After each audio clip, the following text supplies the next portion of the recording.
नमस्कार बंधुरा मेलिशा किचेने सकलके स्वागत।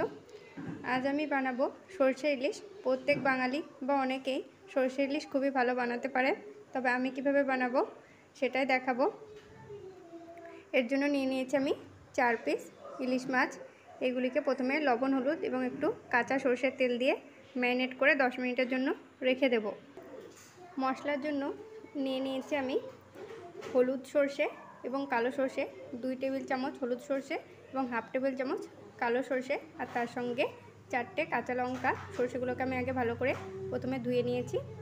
एर संगे सामान्य लबण दिए एटाके आमी मिहि पेस्ट करे नेब। और निये नियेछि हाफ चामचेर मतो हलुद गुঁড়ো और हाफ चामचेर कम काश्मीरी लंका गुঁড়ো। एगुलिके जल दिए आमी एकटा पेस्ट बानिए नेब। हलुद एबं काश्मीरी लंका गुঁড়ো भालो करे जल दिए गुलिए नियेछि। माछगुलोतेও भालो करे लबण हलुद एबं सर्षेर तेल माखिए नियेछि।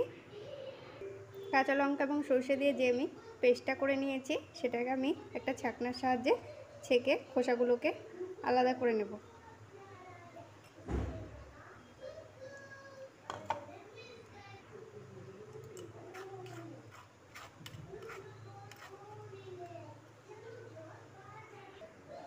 छेके नियेछि और बाकी जे बाटीते अल्प अल्प आछे एगुलो आमी रान्नार भितरे व्यवहार करब। प्रथमे कड़ाई भालो करे गरम करे निये आमी एते दिए देब सर्षेर तेल। तेल गरम करे आमी माछगुलोके हालका करे एकटु भेजे नेब। शुधुमात्र 2 मिनिट उल्टे पाल्टे भेजे नामिए नेब। माछ भाजा हये गेछे उठिए नेब।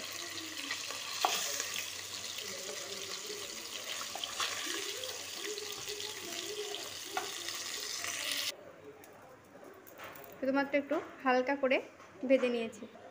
एबार एई तेले दिए देब आरेकटु सर्षेर तेल।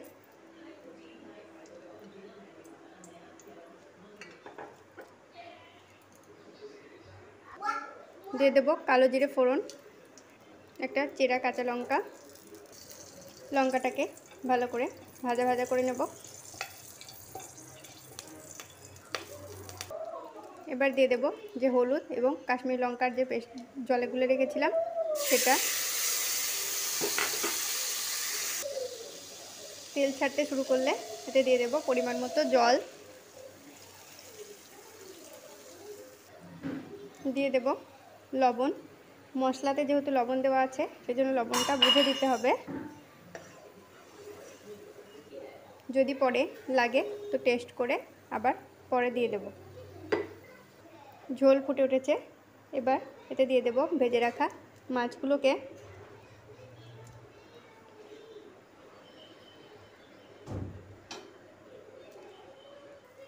झोल फुटे उठेছে দিয়ে দেব বেটে রাখা মশলা।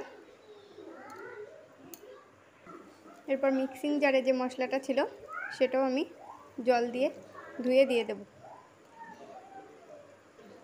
এবার মাছটাকে একটু কড়াটা ধরে এরকম ভাবে একটু নাড়িয়ে দেব। চামচ বা খুন্তি লাগাবো না, কারণ ইলিশ মাছ অনেক নরম হয়, ভেঙে যেতে পারে। এবার ঢাকনা দিয়ে 5 মিনিট রান্না করে নেব।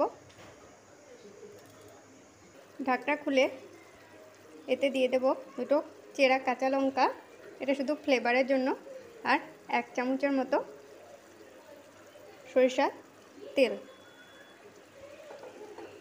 দিয়ে গ্যাসের ফ্লেম বন্ধ করে আমি এটাকে স্ট্যান্ডিং টাইমে ঢেকে আরও 5 মিনিট রেখে দেব। তারপর পরিবেশন করব। আমার সরষে ইলিশ রেডি হয়ে গেছে। আর অপরদিকে আমি যে বাকি মাছগুলো ছিল সেইগুলোকে ভেজে এই মাছের তেলটা তুলে রেখেছি। এটাকে লবণ আর কাঁচা লঙ্কা দিয়ে আর একটু ভেজে নেব। তারপর গরম ভাতের সঙ্গে পরিবেশন করব। মাছের তেল খেতে ইলিশ মাছের খুবই ভালো লাগে, তাই না? প্লেটের বেশিরভাগ ভাত তো এই তেল দিয়েই শেষ হয়ে যায়। আমি সরষে ইলিশটাকে একটি সার্ভিং প্লেটে নিয়ে নিয়েছি। দেখো, দেখতে পাচ্ছ কত সুন্দর হয়েছে।